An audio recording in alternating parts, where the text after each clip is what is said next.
Anna, c'est toi? Bonsoir, brave femme. Ne craignez rien. On ne vous veut aucun mal. Mon ami a besoin d'aide. S'il vous plaît. Bon. Alors je vais voir ce que je peux faire pour lui. Voyons ce que tu as. Ça va aller. Mes parents... ils sont... Non, ce n'était qu'un rêve, Henri. On est dans la forêt. On a été attaqués. Mais ne t'en fais pas. On va vite te remettre sur pied. Cette fois, je vous tiens, sale chien.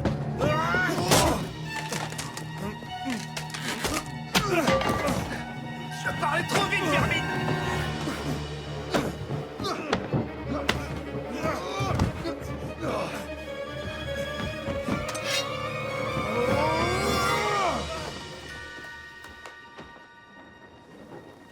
Hé, mon garçon! Es-tu toujours en vie, mon brave?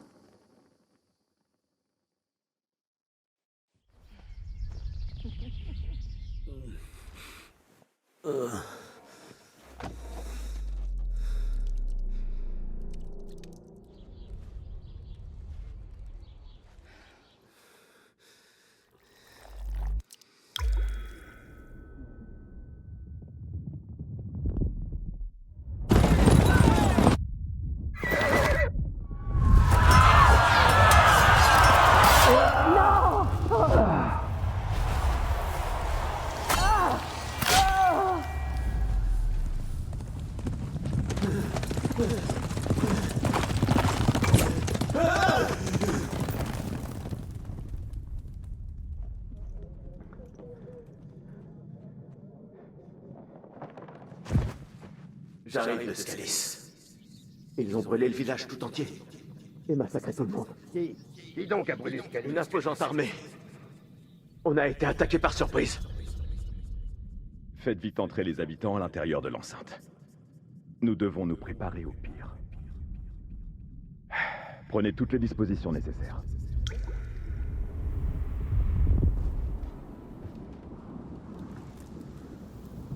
Je suis le seigneur Markvart von Olix.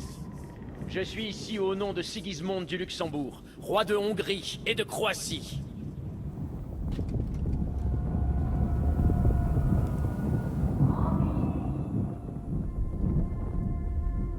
Lève-toi, allez. Nous avons du travail.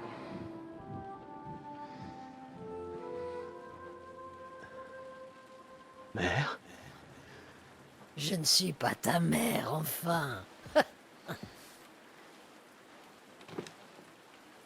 Oh, que tous les saints du ciel soient loués. J'ai eu peur que tu ne te réveilles plus jamais. Quoi? Où suis-je? Où veux-tu que tu sois? Tu es dans ma cabane, où ton ami et toi êtes entrés avec fracas la nuit dernière. Doucement, mon garçon. Doucement.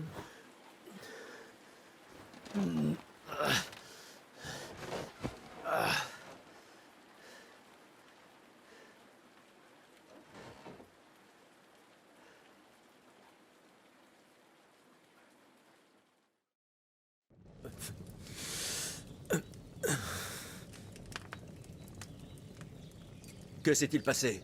Où est Hans? Je me suis occupé de lui, mais il a été un moment au bord du précipice. Et toi aussi, mon garçon. Alors calme-toi. Vous avez eu de la chance d'arriver ici. Il faut que je parle à Hans. Tu ne tireras pas grand-chose de lui. Il a perdu beaucoup de sang et il a de la fièvre. Mais vous allez l'aider, n'est-ce pas? Si Dieu le veut. Mais bon, j'ai réussi à te tirer des griffes de la mort. Un autre miracle est donc possible. J'irai voir comment il va dès que j'en aurai fini avec toi. Comment te sens-tu? Toutes les parties de mon corps me font mal. Au-dedans comme au dehors. Surtout l'épaule, où j'ai pris une flèche. Ce n'est pas étonnant.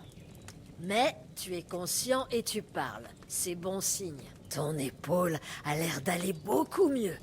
J'ai fait de mon mieux, mais je n'y vois plus très bien. Surtout la nuit. Donc ce n'est pas mon meilleur ouvrage. ça n'arrêtait pas de saigner. Et comme tu as bougé, ça recommence. Prends ça et fais un bandage. On ne peut pas faire grand-chose de plus pour l'instant. Merci. Je crois que j'y arriverai. Mais j'ai besoin d'air frais pour m'éclaircir les idées. Tu as dormi la moitié de ce jour que Dieu nous donne. Donc, si tu t'en sens capable, vas-y. On verra au moins si tu tiens sur tes jambes. Tant que tu y es, tu peux aller me laver toute cette crasse dans l'auge. J'ai trouvé une vieille tunique. Enfile-la pour ne pas attraper froid. Il fait frais ici, près de l'eau. Je suis sûre que tu es affamé et tu dois reprendre des forces. Il y a de la soupe chaude dans la marmite, dans la cheminée. Je t'ai mis du pain et du fromage sur la table, si tu as encore faim. Et tu y trouveras un peu de notre liqueur maison, si tu as besoin d'un remontant. Mais n'en abuse pas. C'est compris. Merci beaucoup. Que Dieu vous le rende au centuple. Comment vous appelez-vous d'ailleurs? Je m'appelle Bozena. Et moi, Henri.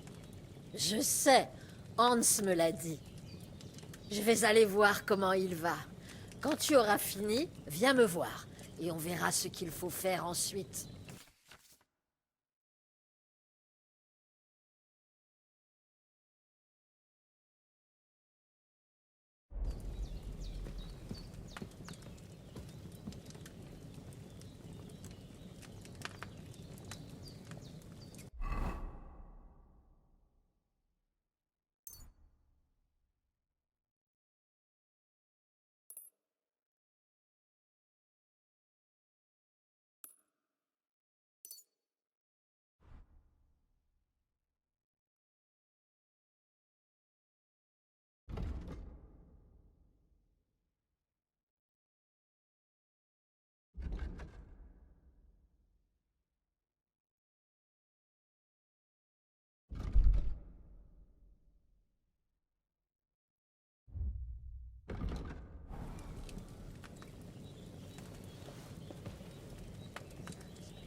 C'est vraiment bon.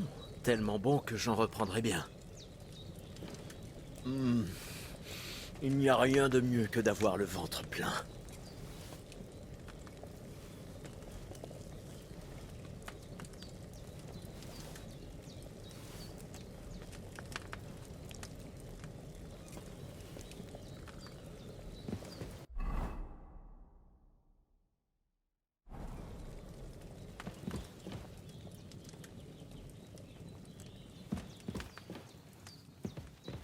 Il y a une auge devant la hutte. Va t'y laver pour être un peu plus présentable.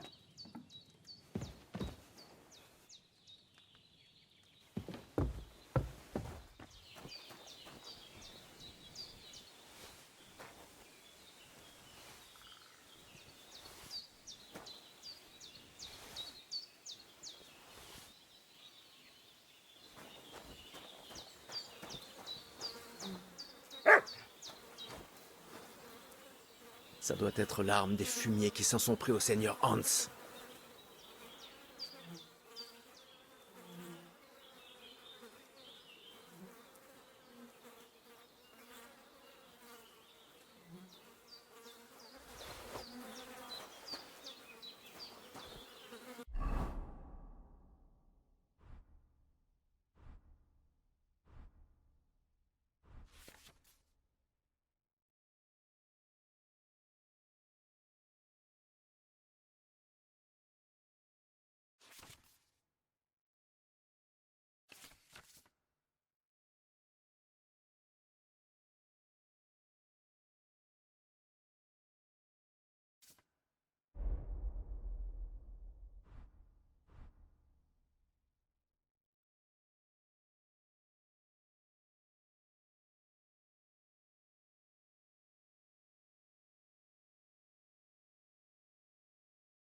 Ah, je me sens comme un homme neuf.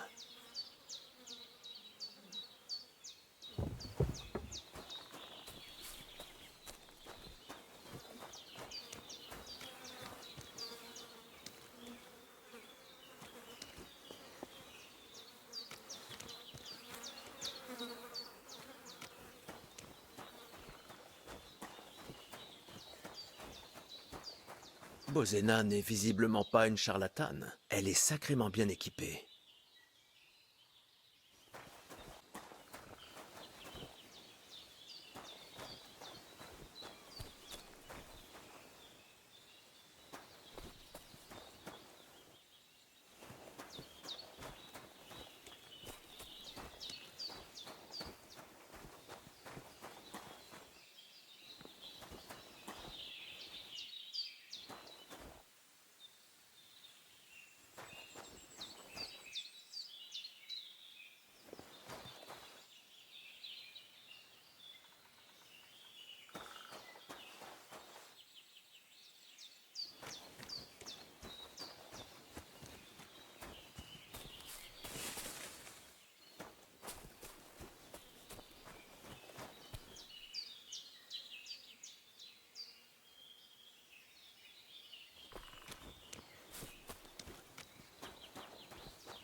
J'ai fait ce que vous avez demandé. Et tu ne t'es pas évanoui en le faisant. Voilà qui me réjouit, Henri. J'ai dû t'administrer toute une décoction d'eau du laité la nuit dernière. Voilà ce que j'appelle un remède. Ça remet sur pied un mourant en un rien de temps, ou alors il ne se relève jamais. Alors estime-toi chanceux. C'est le cas. Mais, et Capon? Eh bien, il a eu moins de chance. Cette brute l'a salement amoché avant que Hans lui ôte la vie. Puis-je faire quelque chose? J'ai une dette envers Capon et je voudrais vous aider. Tu as une sacrée dette envers lui. Il me reste un peu de cette eau du laité. Ça devrait faire des merveilles sur lui, comme avec toi. Mais on ne peut pas la lui donner tout de suite. Il faut d'abord faire baisser la fièvre. Le meilleur remède pour ça, c'est une décoction de camomille. Heureusement, ce n'est pas dur à préparer. Mais il nous faudra de la sauge fraîche et bien sûr de la camomille. Tu devrais y arriver sans souci. Tes jambes et tes yeux sont plus jeunes que les miens et marcher te fera du bien. Très bien. Dites-moi, à quoi ressemblent ces herbes? La sauge a des fleurs violettes et la camomille est jaune au centre avec des pétales blancs. Derrière ma hutte, tu trouveras un sentier qui mène au rocher. Suis-le jusqu'à arriver dans une petite prairie. Tu devrais en trouver là-bas. Très bien. Je reviens tout de suite avec quelques poignées. D'accord. Je préférerais que tu reviennes vite ici. Ça ne me plaît guère d'avoir ce cadavre dans ma cour. Le voir gisant là me donne la chair de poule. Impossible de penser à autre chose. Je comprends. Cela m'angoisse aussi. Je pourrais peut-être l'enterrer quelque part. Ou au moins aller le cacher un peu plus loin dans les bois. Dieu soit loué, j'en serais vraiment ravi. Tu te sens de le faire, mon garçon? Tu n'es pas dans la meilleure des formes, et creuser une tombe est un dur labeur, même pour un homme en pleine santé. Ah, pas d'inquiétude. Je verrai ce que j'arrive à faire. C'est à cause de nous qu'il est là, de toute façon. Je ne voudrais pas que vous ayez davantage d'ennuis. Et même si c'est une tâche peu ragoûtante, je vous dois bien ces quelques efforts. Eh bien, si tu penses pouvoir y arriver, très bien. Mais ne t'épuise pas. Et merci. Où dois-je le mettre? Attrape la pelle près du tas de fumier et enterre-le près du ruisseau.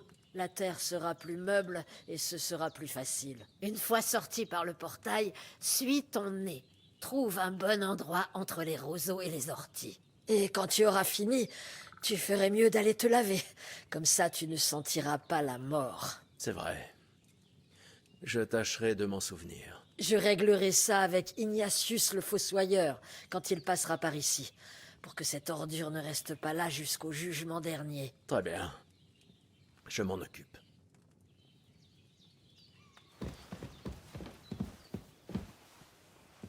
Tu vas avoir besoin des attentions de tous les saints, sans oublier celle de la Vierge Marie.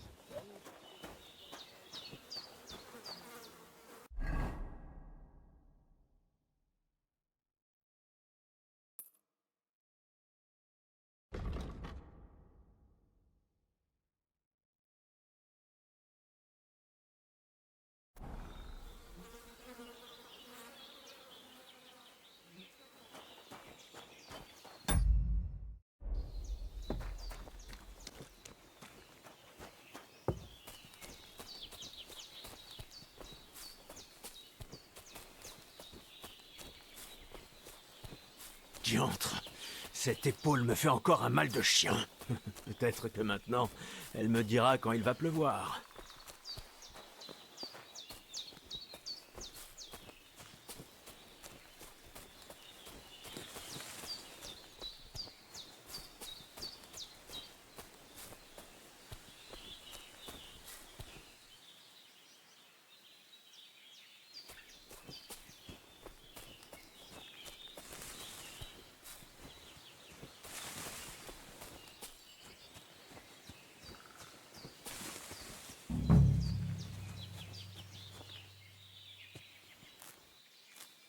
Des fleurs violettes, de la sauge.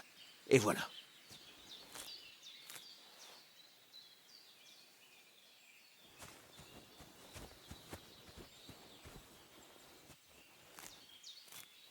C'est ça, de la camomille. Bon, maintenant que j'ai toutes les herbes, on retourne chez Bozena à fond de train. Plus vite Hans boira ce remède, mieux ça vaudra.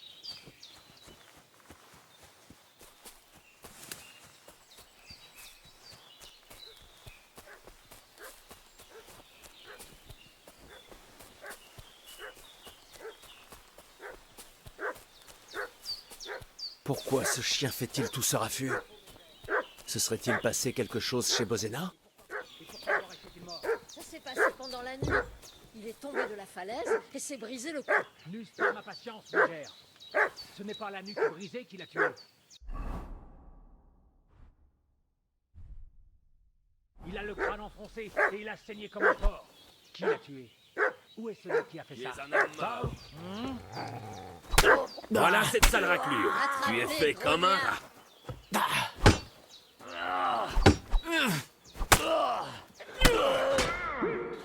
Assez! J'arrête!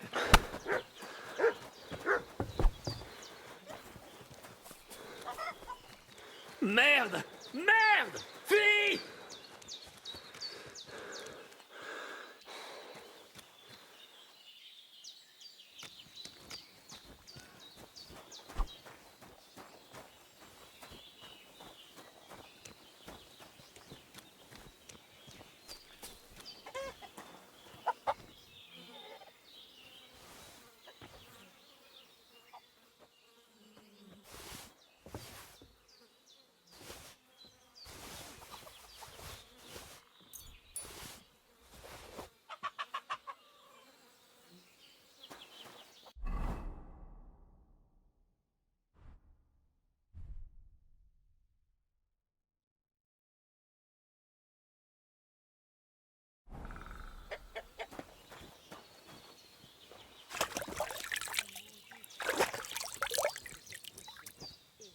Sera le mieux.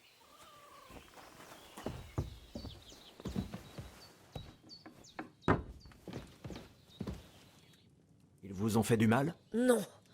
Mais je crois qu'il n'aurait pas hésité si tu n'étais pas arrivé. Qui croyez-vous que c'était? Je ne sais pas ce que tu as entendu, mais quand ils sont arrivés, ils ont trouvé le corps de cet homme et l'ont reconnu comme l'un des leurs. Ils doivent donc être avec la brute qui vous a rattrapé ici hier soir. Écoutez, nous avons failli être massacrés 2 fois en moins d'une journée à cause de vous deux. Le ciel soit loué, ma Pavlena n'était pas là.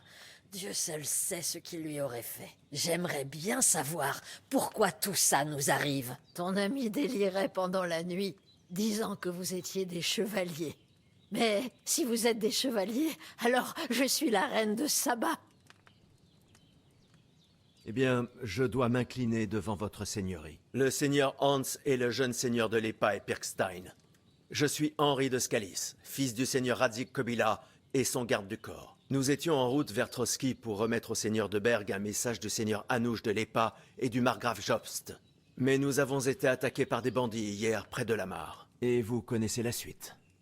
Et Dieu m'en est témoin, nous ne sommes pas des bandits. Je vous suis reconnaissant de nous avoir sauvés. Et je suis désolé pour les ennuis que cela a causés. Eh bien, tu me sembles sincère. Je te crois donc sur parole. J'espère ne pas avoir à le regretter. Je vous promets que non. Les promesses sont faites pour être rompues, mais merci de t'être occupé d'eux. Sauf que maintenant, j'ai un autre cadavre dans la cour. Ne vous en faites pas. Je crois qu'il me reste encore un peu de force. Je devrais pouvoir régler ça avant ce soir. Je t'en serai éternellement reconnaissante. Mais fais quand même attention. Il ne faudrait pas te faire mal ou rouvrir cette plaie. Au fait, comment va le seigneur Hans? Il tient le coup, je dirais. J'ai soigné ses plaies et je changerai ses bandages tout à l'heure. Mais ce dont il a le plus besoin maintenant, c'est d'un remède. As-tu trouvé tout ce qu'il faut? Tenez, j'ai la camomille et la sauge que vous vouliez. Excellent. Maintenant, il faut faire infuser la potion. Je t'ai donné ce que j'avais la nuit dernière. Mais c'est toujours mieux quand c'est frais, de toute façon. Quel dommage que ma fille Pavlena ne soit pas encore rentrée. Elle pourrait s'en occuper, mais nous allons devoir faire sans elle. Tu vas y arriver, ce n'est pas dur. J'ai très mauvaise vue, ça me prendrait la journée. Mais je peux au moins te dire comment faire. D'accord, je vais essayer. Il m'est arrivé plusieurs fois d'utiliser une paillasse d'alchimiste, mais ça fait un moment. C'est excellent. Plus que ce que j'espérais. Et ne t'en fais pas, ça va te revenir. J'ai un livre là, avec la recette. Mais il vaut mieux que je te la dise. Je la connais par cœur. Je lis aussi bien que n'importe qui, si c'est ce que vous pensez. Ma parole, tu es peut-être vraiment le fils d'un noble. Je vais prendre le livre juste au cas où, mais je vous serai reconnaissant de vos conseils. Bien sûr, tout ce dont nous avons besoin est dans la hutte. Allons-y.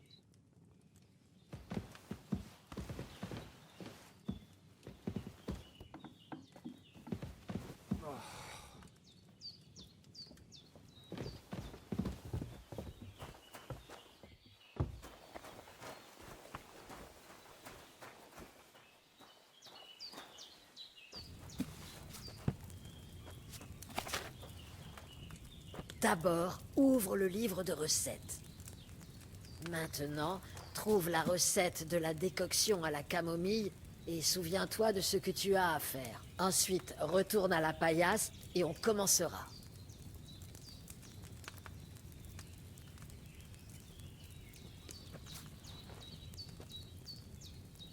Bon, tout d'abord, tu dois verser la bonne base dans le chaudron. Comme l'indique la recette, choisis le bon pichet sur l'étagère de gauche. Alors, qu'as-tu versé là-dedans? Du vin, bien sûr, comme il est dit dans le livre. Ravi de l'entendre. Maintenant, place le chaudron au-dessus des flammes. Tu sauras ainsi ce que ça donne quand il se met à bouillir.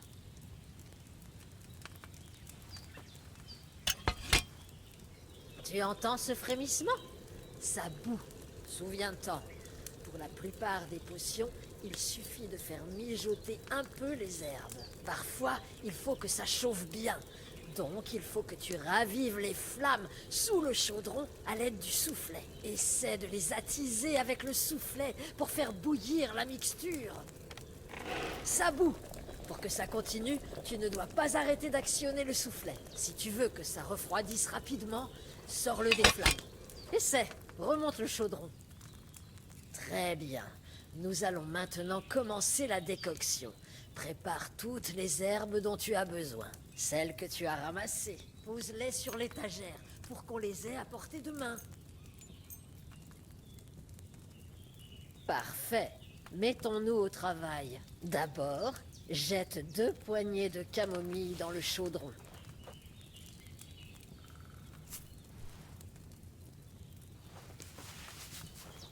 Avant de mettre le chaudron sur les flammes, retourne le sablier pour savoir depuis combien de temps ça infuse. Ça doit être précis. Chaque grain de sable compte. Tu vois, lorsque le sable s'est écoulé, ça fait un tour. Voilà combien de temps tu dois faire bouillir la camomille. Mets le chaudron sur les flammes et attends que ça commence à bouillir. Puis, retourne le sablier. Dès que tout le sable est écoulé, retire le chaudron du feu.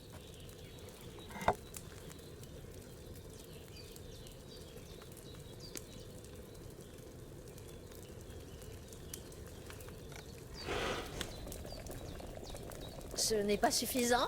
Retire le chaudron des flammes. Bien. Maintenant, prends une poignée de sauge, moule-la dans le mortier avec le pilon et verse-la dans le chaudron.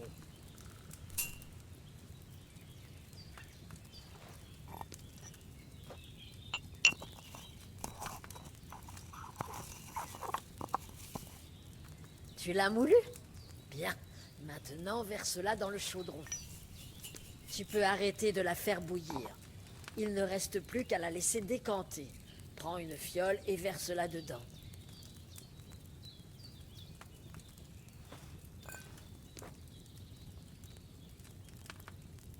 Voilà.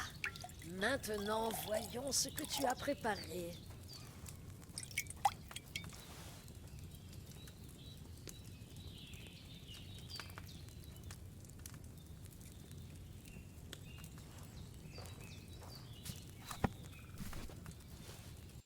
Tenez, la voici. Eh bien, à en juger par l'odeur, je dirais qu'elle est infusée à la perfection.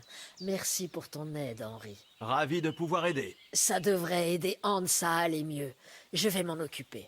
Très bien. Y a-t-il autre chose que je puisse faire pour aider? Eh bien, si tu te sens de le faire, j'aimerais vraiment que tu me débarrasses de ces fichus cadavres qui traînent là dehors depuis tout ce temps. D'accord. Je vais faire de mon mieux. Quand tu en auras fini, va dormir un peu. Tu ne manqueras rien, et tu as besoin de repos après tout ce qui s'est passé.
Ah, merde! Mon épaule! Ce fumier pèse son poids! Vivement qu'il soit 6 pieds sous terre!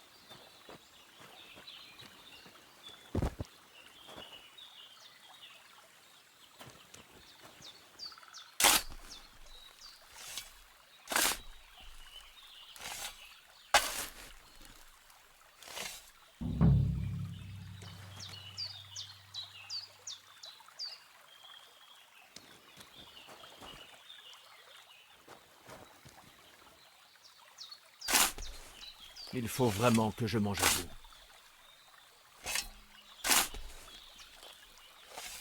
Ah, merde! Cette foutue épaule! Oh. Ah.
Une aussi belle épée fera honneur à son détenteur.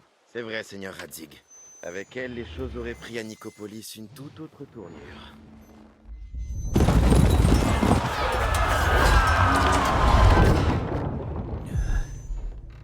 Où est ma maudite épée? Je l'ai enfin trouvée. Tout ce dont je m'empare maintenant sera à moi. Et j'ai bien l'intention de m'emparer. En enfer! Pourquoi aurais-je besoin d'une épée? Parce que c'est la dernière épée que mon père a forgée et que je lui ai promis de vous la remettre. La loi du plus fort est toujours la meilleure. Et la guerre révèle toujours le pire de la nature humaine.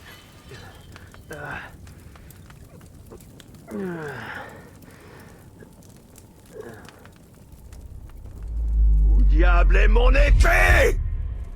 Tu sais quoi? Je crois que je vais la garder. En souvenir. Ce n'est pas fini! Je te retrouverai!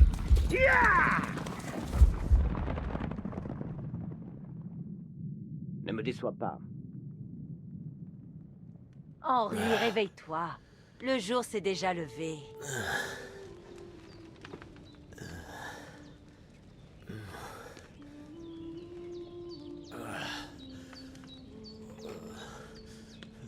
Alléluia.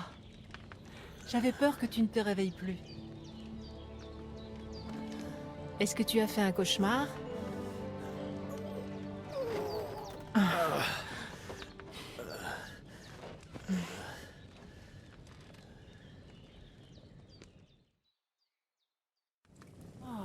Oui. Un mauvais rêve. Tu dois être Pavlena, c'est ça? C'est ça. Je suis arrivée dans la soirée alors que vous dormiez. Maman m'a dit ce qui vous est arrivé. Ensuite, je l'ai aidé à s'occuper de votre ami, ce... chevalier? Hans! Il est vivant? Comment va-t-il? Ne craignez rien. Il est vivant. Peut-être un peu trop. Maman sait y faire. On ne peut pas le nier. Je crois qu'elle pourrait même ramener les morts à la vie. Elle a dit qu'elle vous avait donné les remèdes les plus forts qu'elle connaît. Et on dirait que ça a marché. Sur l'autre, c'est sûr. Depuis qu'il s'est réveillé ce matin, il n'a pas cessé de parler. Oui, ça lui ressemble bien en effet. Et vous? Comment vous sentez-vous? Nettement mieux qu'hier. Merci. Tant mieux. Maman sera ravie. Mais je vous ai entendu crier dans votre sommeil et je suis venue voir. Des cauchemars? J'ai rêvé d'Istvan Toth, un fils de chienne qui aime tuer et m'a volé mon épée.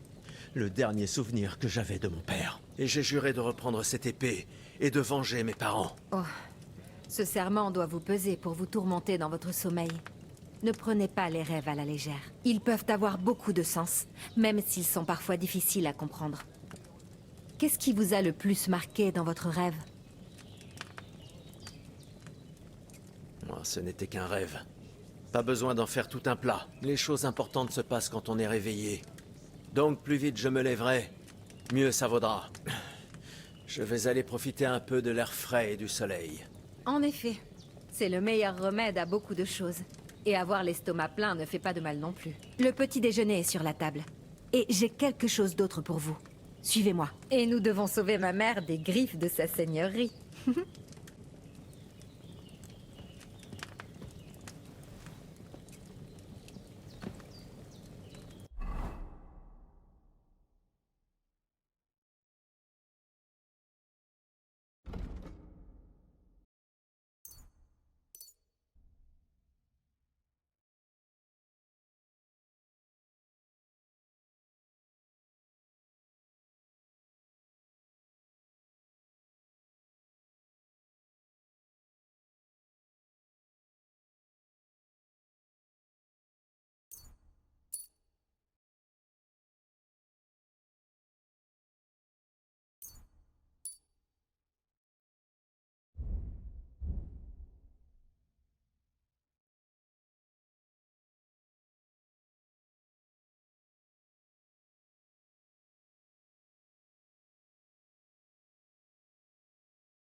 regardez qui est enfin debout.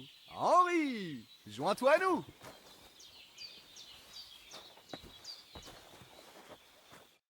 Bonjour Henri.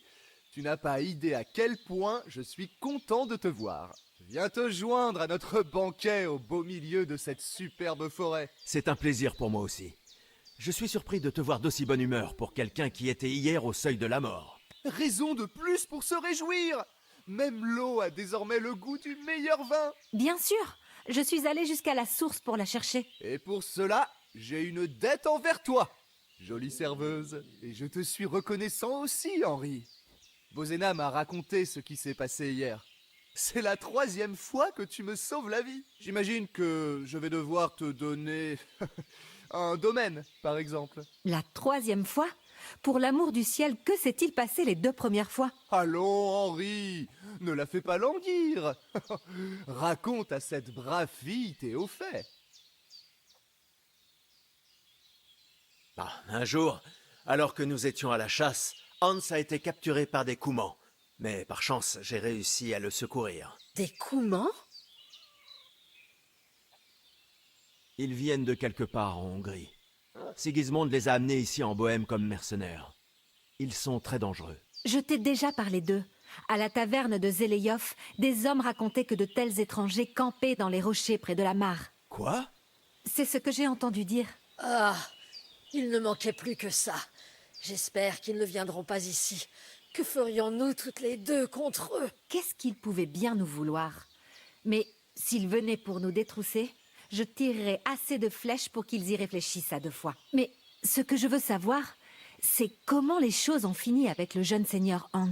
Eh bien, comme j'ai dit, ils l'ont fait prisonnier. Je l'ai secouru.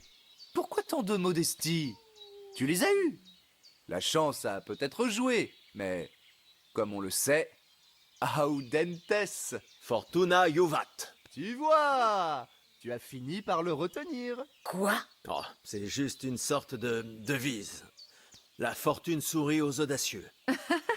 Peut-être disent-ils la vérité après tout. Qui d'autre qu'un prêtre ou un seigneur connaît le latin? Et ils ne sont pas prêtres. Ça se voit.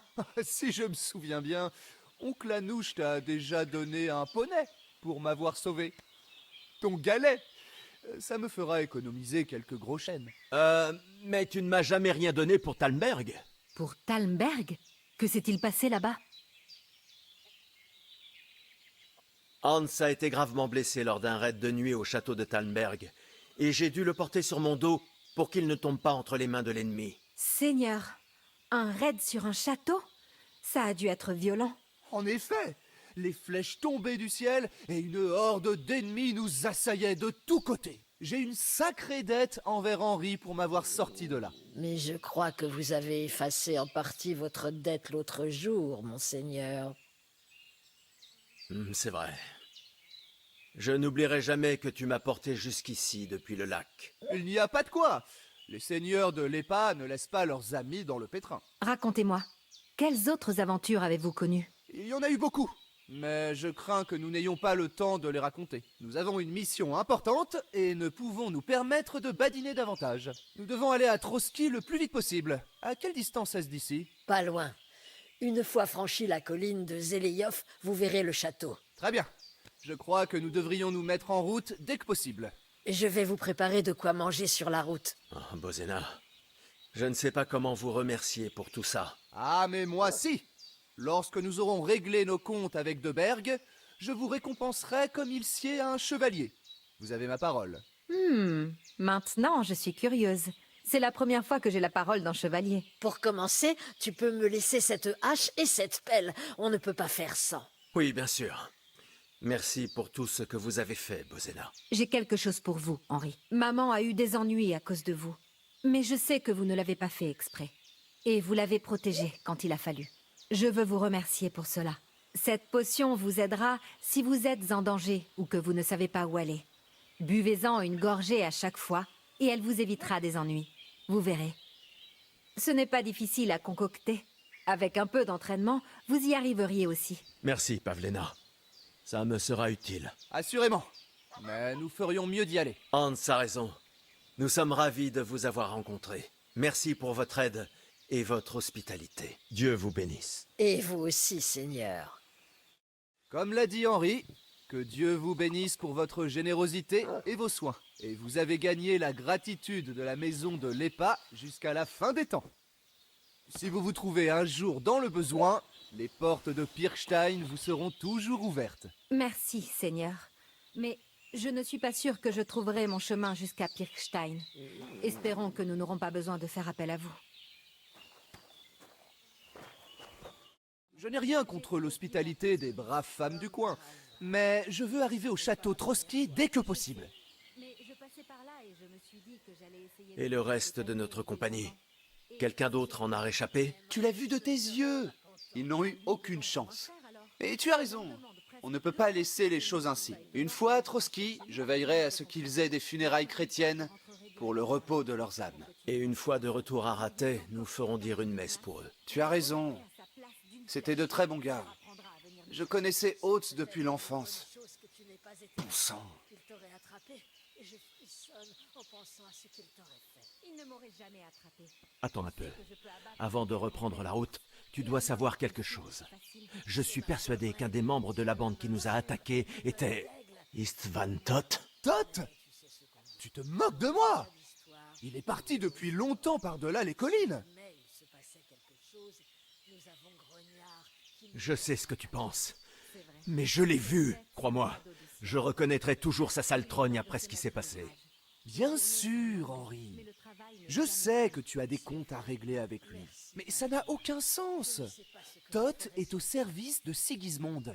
Et il harcèle ses adversaires. Et Othon de Berg est un allié de Sigismund.